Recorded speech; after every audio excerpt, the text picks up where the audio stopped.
Just a warning, this episode contains mature language. Yeah, I remember the first day I got to college, I was in line at some bakery in the town, and some woman pulled me out and said, I just want to talk to you because I'm a Christian woman and I worry about people like you and your relationship with Satan.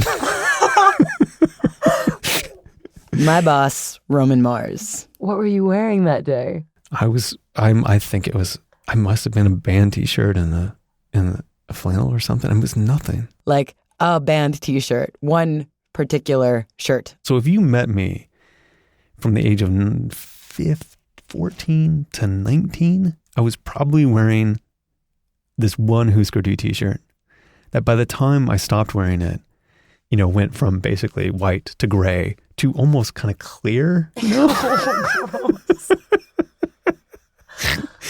And so to keep it all together, I put little safety pins across the top to keep it all together. So is that because you saw other people doing that? No. So I remember in high school, there was very little punk presence. You were called a skater if you wore weird clothes or listened to the bands I listened to. This is going to sound so weird. This quizzical look on your face but in Central Ohio in the late 80s, there wasn't a concept of what a hardcore punk was. I was called a skater and rocks were thrown at me, even though I'd never ridden a skateboard before. People threw rocks at you? Oh shit, yeah. This is different. Jocks? Yeah, skaters were hated by everybody. So why bother to stand out, especially if people are like actively throwing rocks at you? Like, why bother? Yeah, it's weird because I don't know. I don't know why I wanted to have that fight all the time. But I had to. Articles of Interest, a show about what we wear. And so maybe the ideas about clothing. You can attach our ideas about class. an idea of home to a piece of cloth. These are best for last. Hot water. Any fool can wear clothes, but if you ain't got the attitude and style to carry it off, man, you're just a clothes horse.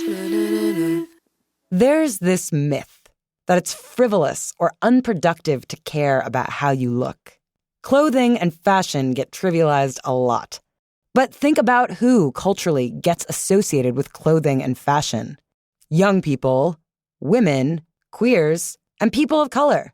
Groups of people who historically haven't been listened to have expressed themselves on their bodies through their style, their hair, their tattoos, their piercings, and what they wear. You've got to understand, black working class kid, that's all the only way we had to express ourselves was through the music we listened to and the clothes we wore. This is Don Letts, a legendary DJ and filmmaker and creator of the documentary Punk Attitude. I've always engaged with the look because, in black culture, we've been forced to express ourselves in a very punk rock way. In what is a very white world, we've only been left the fringes to operate within. Do you understand? So that's forced us to do weird things like come up with reggae, for instance, which is actually formed by a lack of technology, not because you've got it. You know what I mean? It's almost a definition of punk.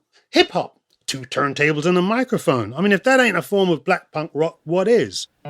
Punk rock, in the classic sense, in the way it sounds and the way it looks, emerged from a place of disenchantment and disillusion. I already was pretty alienated being black, but by the mid-70s, it's interesting because society had managed to alienate its own white youth. We're talking specifically London society. You got to set the scene a little bit. We're talking about mid-70s, so times were tough. We were talking about almost social crisis, economic, political. You can't find jobs, accommodation. The housing problem, of course, is terrific. And financial. We're talking about 3-day weeks. We're very concerned about unemployment. We've no room, we've no job. Power cuts and strikes and all this stuff. Massive unemployment. We do not have sufficient houses, jobs and schools for our own people, let alone immigrants. There are far too many immigrants in this country. The rise of the National Front. We can't go into the locals anymore. They're full up with noisy foreigners, and we don't like it. And, it just felt like England was constantly fucking grey, man. I mean, I was lucky. I had a soundtrack to ease my pain. I had the reggae. But my white mates, not so lucky. Now, there are a lot of different opinions as to where punk music came from and what its roots and influences were. And whether it started in Detroit or New York or whatever, it's widely agreed that punk music came from somewhere in the United States. Everybody thinks England invented punk. Rubbish, but they were smart enough to give it a look. The look of punk. That started in London. It wasn't invented here. They just give it a style, which is not to be sniffed at. Because that music and style combination's a deadly combination. And the look of punk, like traditional 70s British punk, is so iconic. Think the green mohawk, the safety pins, the leather jacket, the plaid miniskirt. And a look that iconic, that specific, it doesn't just happen by accident. Someone designed it. Hi, are you open? Yeah, thanks. On 430 Kings Road in London, there is a little shop. It looks like a little shack. It's tiny. Don Letts remembers the first time he went in there. I found myself wandering up and down the Kings Road, Chelsea, which back in the day, in the early 70s, which was like the major fashion high street in the UK, in London. And I wandered into this store called, it was either called Too Fast to Live, Too Young to Die, or Let It Rock, because he kept changing the name of the store. And I walked into what was kind of Aladdin's cave of subculture. And Malcolm was there and Vivian was there. Vivian Westwood and Malcolm McLaren, the couple that owned the shop in the 70s. They had started out selling records and then moved into clothing. But I struck up a relationship with these guys, and it was probably one of the most fortuitous meetings I've ever had. Vivian Westwood was in her early 30s, a primary school teacher and mother of two who sewed all the clothes in her living room. She had no formal training, but she had grown up sewing her own clothes out of necessity. Malcolm McLaren was in his mid-20s and lived in this kind of world of ideas. The countercultural riots in 68, Paris, Grosvenor Square, Kent State, all that stuff. Those are the things. The Situationist movement in France, this stuff I would have never fucking heard about. The Situationists were really important to Vivian and Malcolm. As early as the 1950s, Situationist theorists declared that artists and thinkers were morally obligated to break down the divides between art and life, to fuse art with everyday existence so that art could not be cleaved away and etherized and put into galleries and academies. And the way to do this, the Situationists said, to fuse art and life, is for artists and activists to be provocateurs, to create dramatic, outlandish interruptions in the everyday, to expose the absurdity of the status quo. Art and protest were to be on the streets with no barriers for everyone in their faces, whether they wanted it or not. Yeah, the whole idea of being subversive, thinking out of the box, being punk. But the look of punk still wasn't quite born yet. In their pursuit of testing limits, of merging art and life, Vivian Westwood and Malcolm McLaren were constantly changing the shop and the style of clothing sold within it. They'd close it down, rename it, and reopen it again. And it's not like they were closing the stores down because they were failures. They were changing the face of 430 Kings Road because they wanted to. Malcolm McLaren got bored and he wanted to move on, and so did Vivian. This is Claire Wilcox, senior curator at the Victoria and Albert Museum. By the way, Vivian Westwood herself declined to be a part of this story, but Claire Wilcox has interviewed Westwood and curated an incredible exhibit of the many phases of her work. It's this idea of always outrunning their audiences. They were always one step ahead. They never rested on their laurels. They kept moving, changing, gathering momentum. They were kind of like anthropologists. They get really intrigued by a certain subculture and they build the shop around it. 430 Kings Road had an iteration where it sold dandy rocker clothes and another making more leather, biker-inspired stuff. And then, in 1974, Vivian and Malcolm turned 430 Kings Road into a shop called Sex. It was called Sex. One word, all caps. What Vivian said about being interested in clothing used in the sex industry, the latex, the rubber, was that she appreciated it for its strange kind of beauty. The sign just said sex in big pink plush letters. The clothes inside were leather and rubber and covered with straps. skin tight and androgynous. And she said that you had the mixed clientele coming to the shop when it was called sex range from, as she said, people with a perverse interest in these types of garments, and then kids off the street just wanting to be fashionable. So it was a sort of hybrid moment. Malcolm and Vivian knew how to shock. No one had stuff like theirs. No, and the mohair tops and some of her t-shirts, fucking cool. I nearly died trying to put on a rubber t-shirt once. Seriously, that's not a joke. I didn't put the talcum powder thing on, nobody told me about that shit, and nearly died with this thing wrapped around my neck trying to get it off. On trips to New York, Malcolm and Vivian discovered the burgeoning American punk music scene, which was blooming in interesting new ways. And so, upon his return to London, Malcolm decided that he would like to manage a band of his very own. He and Vivian gathered some kids who worked at and hung out around 430 Kings Road and formed them into a group named the Sex Pistols. But it's not like the Sex Pistols were just like a clever ruse to sell clothes. No, I mean, listen, it was a fortuitous combination for those things to work together. But that wasn't anything weird. I mean, the style of music in this country is like, it's so important. So that, I don't think that there was any shame in that. Malcolm and Vivian wrote some of the lyrics for the Sex Pistols, which were about, anarchy in the UK and bad-mouthing the Queen. It was not your mother's rock and roll. It was the anti-band, the anti-music, built to shock. Kind of for politics, but also kind of just to shock people. Like a situationist happening. Although maybe that's giving Malcolm too much credit. I don't know how planned out this was. Malcolm wanted to create Malcolm World. What his end game was, I have no fucking idea. I don't think Malcolm did, to be honest. He did make up a lot of shit as he went along, and a lot of things that kind of ended up in chaos he pretended that he orchestrated. But that's okay, What was your question? This new movement demanded a new look, a new store. So in 1977, 430 Kings Road was reincarnated again. This time, it was called Seditionaries. And this is the iteration of the store in which punk fashion would truly emerge. In a way, Seditionaries was a line in the sand because here you had the true merging of music and fashion, McLaren's two main loves. The chapters of 430 Kings Road all compounded on each other. Elements of Edwardian dandy and rocker and biker and sex worker all combined and catalyzed with hard, fast music and political imagery. It's a ripped up Union Jack held together with safety pins. This is style icon Michael Kostiff, a longtime neighbor of 430 Kings Road. Over the years, Michael and his wife Gerlinda bought so many Westwood clothes, their collection was acquired by the Victoria and Albert Museum. So beautifully cut, the trousers. Really? Yeah, and they sort of sit. They've got a big wide belt. They're a little bit hipster almost. Michael is showing me a pair of his old bondage trousers, which look like a straitjacket for your legs. They're loaded down with zippers and chains and straps hanging off them. And there's even a strap that ties your knees together, which Michael assures me was less limiting than you'd think. The legs are connected with this strap. So you strap them through. And it was absolutely no bother to walk. It didn't alter anything. There's nothing you couldn't do with your knees tied together.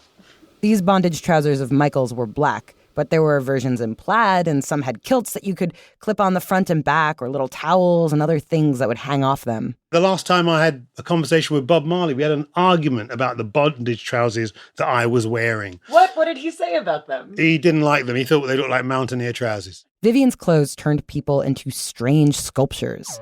She played with the human form, binding the legs together or extending sleeves down to the floor and pushing the body into new angles. All the things were sort of cut differently, with one sleeve higher than with a neck hole to one side, and it sort of pulled the fabric in different ways. It was all rather fabulous. As a sartorial movement, it was resolved. It was well crafted. It was not cheap. It wasn't cheap? It wasn't cheap. Huh. The clothes were not cheap. In other words... fucking expensive. But it was clothes as art, though, without a doubt. Those first punk clothes weren't dirty, grungy, sloppy.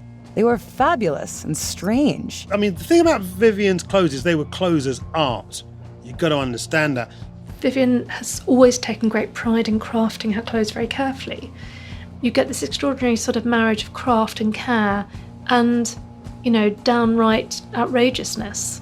So outrageous that other shops started to copy Vivien's designs. Lots of people copied those looks. Once the genie was out of the bottle, then the whole of King's Road was selling variations upon a theme. There's loads to go with the punk look. You've got studding and wristbands and leather harness, loads of ephemera that could add on to it. So it gave loads of people a chance to have a business.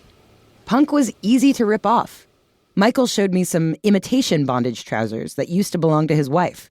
They were made by another shop called Boy. These were copies. Boy copied all Vivien's things and did them much cheaper fabrics. The store further Boy. Down the King's Road, yeah. Which was kind of cool because it gave more people a chance to wear the clothes. Vivien's hated Boy, and she went, maybe I should set my shop on fire because they'd have to do the same. But the other side of this coin was that individuals could imitate these looks very easily as well and sort of elaborate on them. Tape and bandages and God knows what. Vivien had created a style lexicon that anyone could play around with. Lavatory chains, safety pin, it was a very do-it-yourself ethic.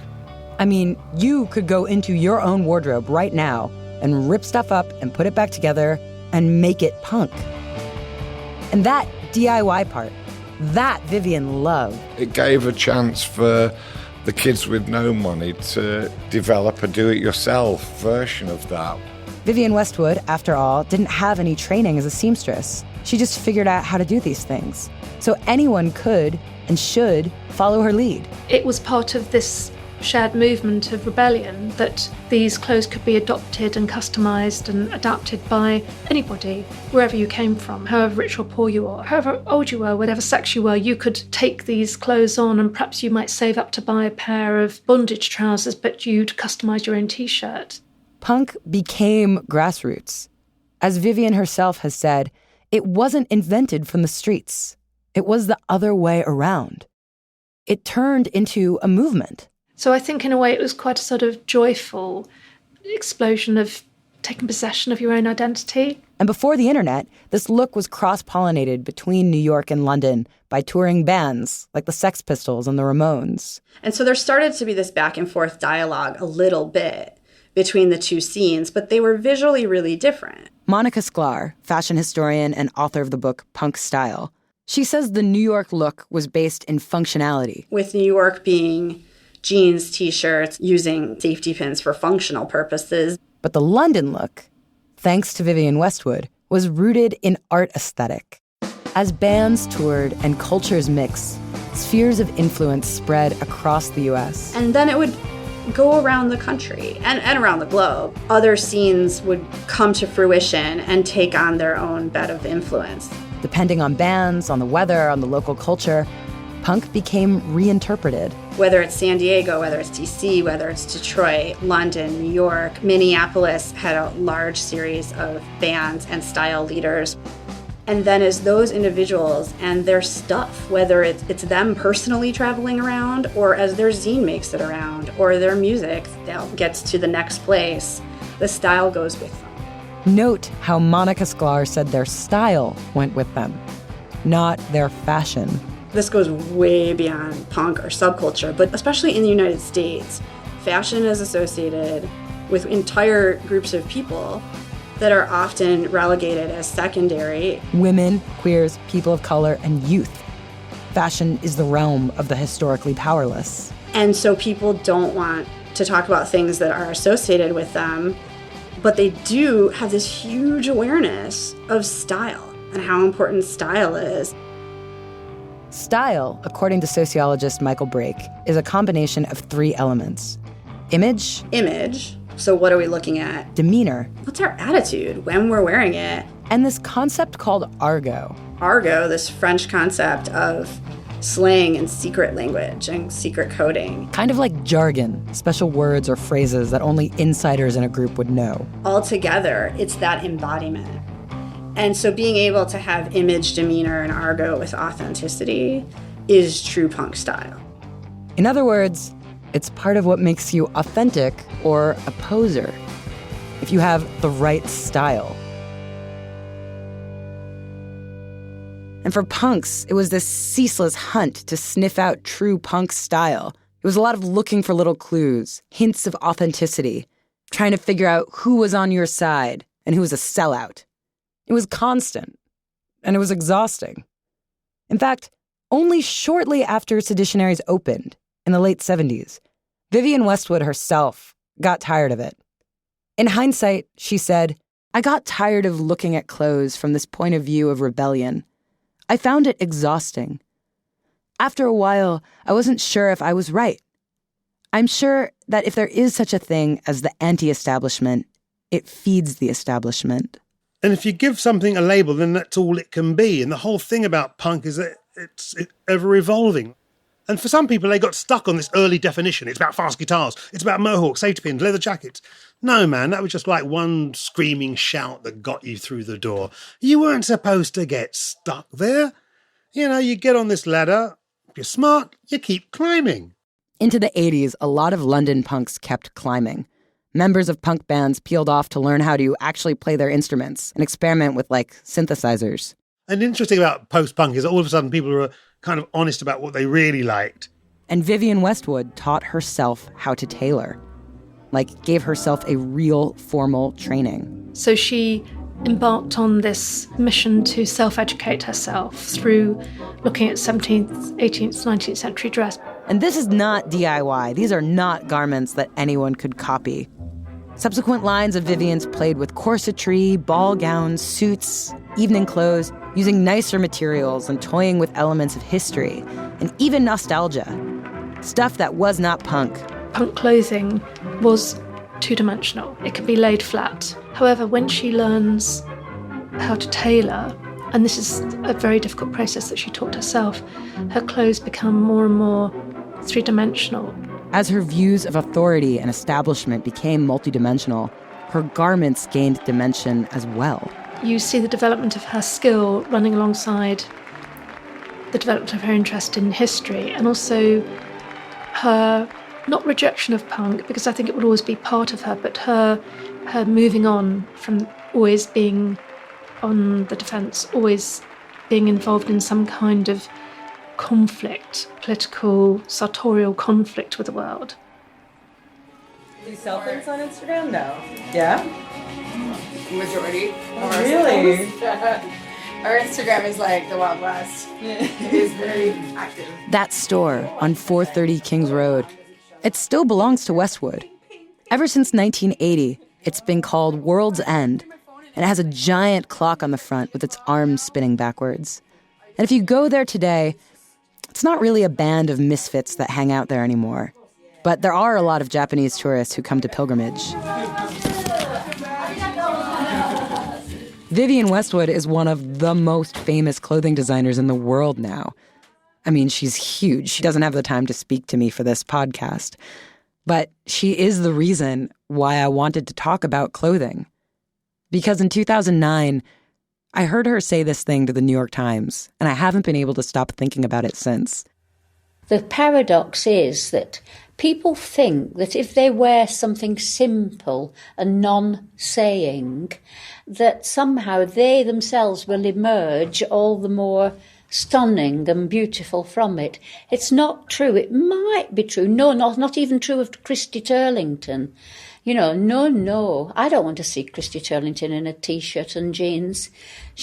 Why not, if you're born, somebody, a freak of beauty, why not, look like a goddess? Why not? I think everyone knows that feeling when you're dressed in an outfit you really like, and you look good, and you feel good. That is an essential power of clothing. Aside from covering your body or keeping you warm. It has the power to give you confidence. It's why Roman dresses up when he goes to do a live performance. I have lots of options in ties, and I have lots of options in pocket squares and stuff like that. And that I have fun with that, to perform and to actually show respect that I care about these things to an audience. That's what that signals to me. And I also like it. I think I look good. And the thing punk did was push the boundaries of what looks good. It's not about looking perfect or clean or rich. It incorporated people of all ages and bodies and backgrounds and ideas and gave them that confidence. It pushed our ideas of beauty. And Professor Monica Sklar knows this firsthand. Beauty standards were pushed and pushed and pushed. I was fired from a record store as a youth for having an eyebrow piercing, and now I'm a professor and curator and vice president of the National Society of my profession, and I have it. And really, this is the power of what fashion designers can do. Something that appears strange or scary or expensive at first can trickle down through the cycle of trends and maybe, in time, come to expand notions of what's acceptable so that more people can feel comfortable expressing their own style, their own cocktail of image, demeanor, and argot, however it manifests. And this myth that it's frivolous or unproductive to care about how you look or what you wear is completely bunk. To not have to think about how you present, or to assume that you can somehow dress in a way that is neutral or non-saying, that is a massive, massive privilege. Whether we like it or not, we are all speaking with our clothes. And we might as well give a good hard think about what we want to say. A pocket, a piece of paper,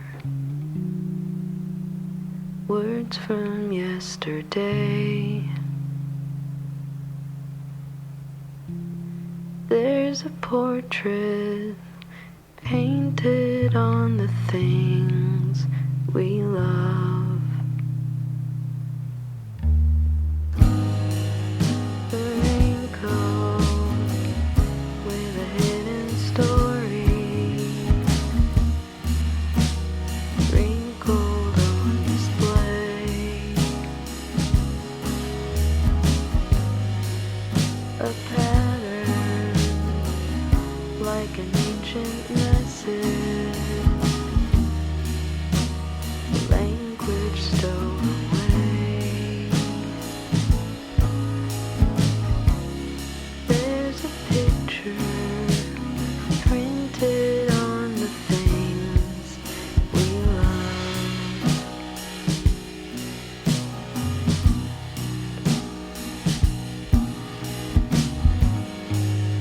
A pocket,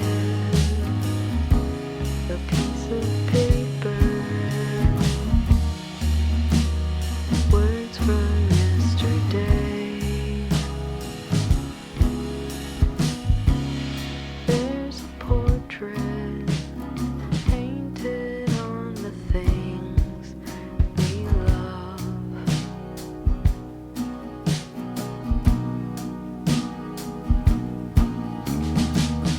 Articles of Interest is made by myself, Avery Trufelman, with editing from Katie Mingle and Joe Rosenberg.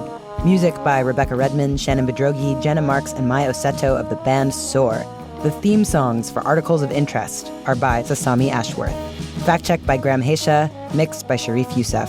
And Roman Mars is the Ian Mackay of this whole series. Special thanks to Sonnet Stanfill, Ella Ravinalis, Brendan Cormier, and the online library Bloomsbury Fashion Central. Thanks as well to Marion McCune, Delaney Hall, Vivian Lee, Sean Rial, Kurt Kolstedt, and the whole 99PI team. There's a portrait painted on the things we love.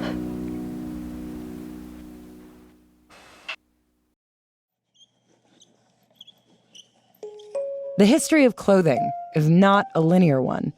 It circles back around and around on itself. Styles weave in and out through the decades, each time reincarnated in new materials with new associations. The history of clothing is a history of subversion, whether it's bringing bondage wear into the light of day, or jeans into the workplace, or pockets into women's wear. It's a dynamic that puts our bodies in conversation with all the many, many political, societal, and economic forces that have determined the fashions before us, as the cycle of trends goes around and around and around. And that's it. That concludes Articles of Interest. thank you for listening. And by the way, this gorgeous music box theme that you're listening to was composed by the great Sean Real, our 99PI staff composer. And we're back to regular 99% Invisible programming after this, and all these episodes will be archived on a separate feed. We're thinking about whether or not we want to do a second season of this, so let me know your thoughts. I'm on Twitter at Truffleman, 1F, and at Articles of Interest on Instagram. Oh, and a final thought.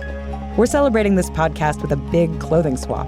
And if you've never been to one of these before, it's where a bunch of people gather somewhere and everyone brings their clothes that they don't want anymore and then trade them all up with each other for free. I find it's the most sustainable and most interesting way to dress. Consider throwing a clothing swap of your own sometime. Because you have to wear clothes anyway, right?